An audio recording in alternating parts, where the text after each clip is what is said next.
El Ministerio Conéctate a Jesús presenta la serie Feliz para Siempre en el segmento Vidas con Objetivo, un análisis de la razón de existencia de cada uno de los personajes que componen el elenco del conflicto de los siglos. ¿Sabías tú que no hay manera de escaparse de formar parte del conflicto de los siglos? Seas de un lado o del otro, eres parte de este conflicto. Entérate en este programa. Saludos, profe. Comenzamos esta noche con la serie número 1. Vamos a analizar un solo párrafo. En esta ocasión vamos a analizar el párrafo, el número 2 de la página 95 del conflicto de los siglos. El análisis va a ser como siempre.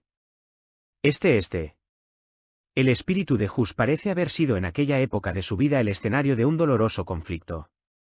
Aunque la Iglesia trataba de aniquilarle lanzando sus rayos contra él no desconocía la autoridad de ella, sino que seguía considerando a la Iglesia católica romana como a la esposa de Cristo y al Papa como al representante y vicario de Dios. Lo que Hus combatía era el abuso de autoridad y no la autoridad misma. Esto provocó un terrible conflicto entre las convicciones más íntimas de su corazón y los dictados de su conciencia. Si la autoridad era justa e infalible como él la creía, ¿por qué se sentía obligado a desobedecerla? Acatarla era pecar, pero ¿por qué se sentía obligado a pecar si prestaba obediencia a una iglesia infalible? Este era el problema que Hus no podía resolver, y la duda le torturaba hora tras hora.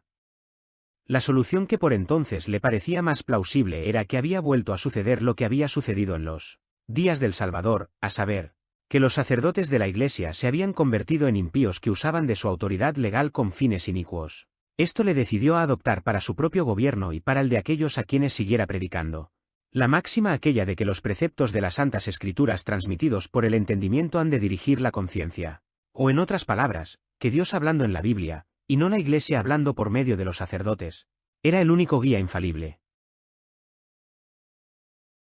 El texto describe el conflicto interno que enfrentó Jan Hus, un reformador checo, en su lucha contra la Iglesia católica. A pesar de la persecución, Hus no cuestionaba la autoridad de la Iglesia en sí, sino su abuso. Su dilema moral se centraba en obedecer una autoridad que consideraba infalible o seguir su conciencia guiada por las Escrituras. Esta tensión entre autoridad y conciencia es un tema relevante en muchas situaciones históricas y personales.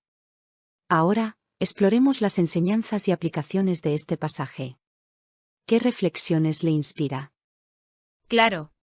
Analicemos las enseñanzas y aplicaciones de este pasaje. 1. Dilema entre autoridad y conciencia. Jan Hus se enfrentó a un conflicto interno al cuestionar la autoridad de la Iglesia católica. Aunque reconocía su autoridad, también seguía su conciencia guiada por las Escrituras. Esto nos lleva a reflexionar sobre cómo equilibrar la obediencia a las instituciones con nuestra propia comprensión moral. Aplicación: en nuestras vidas debemos evaluar cuidadosamente las decisiones basadas en principios éticos y no simplemente seguir la autoridad sin cuestionar. 2. Abuso de autoridad. Hus no rechazaba la autoridad en sí, sino su mal uso. Esto nos recuerda que no todas las instituciones o líderes son infalibles, y debemos estar dispuestos a señalar abusos cuando los veamos. Aplicación: estemos atentos a situaciones en las que la autoridad se desvía de su propósito original y busquemos corregirlo. 3. La Biblia como guía infalible. Hus adoptó la idea de que las Escrituras debían dirigir la conciencia. Esto destaca la importancia de estudiar y aplicar la palabra de Dios en nuestras vidas. Aplicación: dediquemos tiempo a la lectura y meditación en la Biblia para tomar decisiones informadas y alinear nuestra conciencia con principios divinos. En resumen, este pasaje nos desafía a considerar cómo equilibramos la autoridad externa con nuestra propia comprensión moral y cómo defendemos la verdad incluso cuando va en contra de las normas establecidas.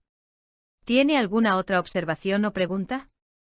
Conclusión: Jan Hus enfrentó un dilema entre la autoridad de la Iglesia y su propia conciencia.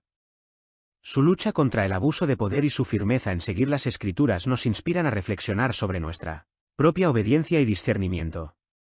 Peticiones y agradecimientos. Agradezco su participación y análisis.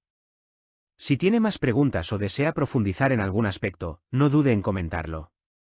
Como petición, Continúe explorando temas relevantes y compartiendo su perspectiva.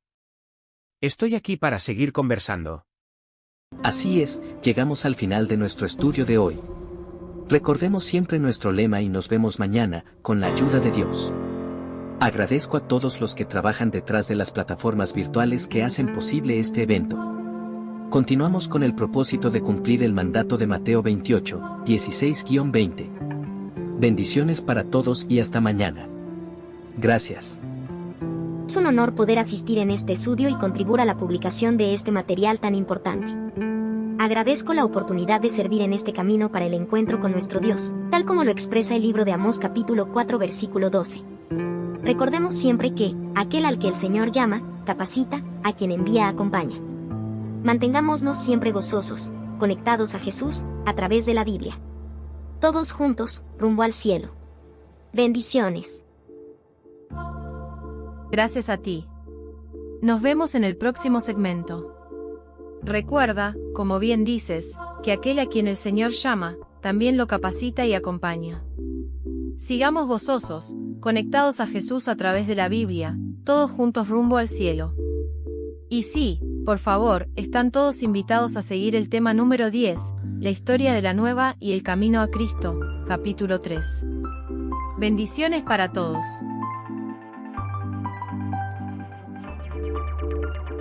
Una producción del Ministerio. Conéctate a Jesús.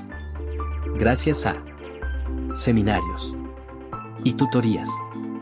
The International Seminars. Unlimited. TISU.